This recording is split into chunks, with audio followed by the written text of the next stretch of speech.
কবিতাৰ শিৰোনাম সেউজীয়া মোৰ প্ৰেম। কবি লতিকা পাটোৱাৰী। আহা আজি তুমি মই হওঁ নিৰ্জন পুখুৰীৰ পাৰত অতিবাহিত কৰোঁ নীৰৱতাৰ মাজত কিছু সময়। শুকুলা গগনৰ তলত শ্যামল দলিচা পাৰি ল'ম।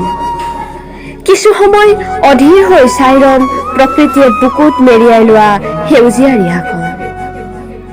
ঠিক তেতিয়াই একাত্ম হ'ম ইজনে সিজনৰ ভাৱত।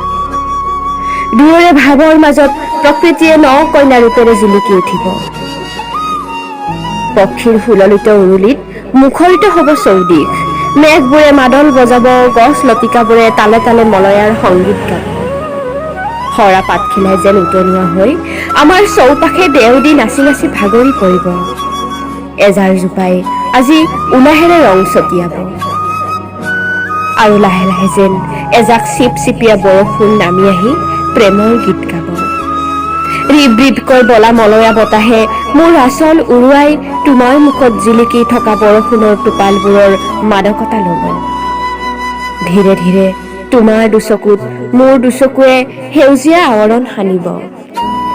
আমালৈ চাই বোকাত ফুলি থকা পংকজ পাহিয়েও লাজুক লাজুককৈ নীৰৱে হাঁহি এটি মাৰিব। আহা আজি তুমি মই খন্তেকৰ বাবে বিলীন হওঁ প্ৰকৃতিৰ বুকুত।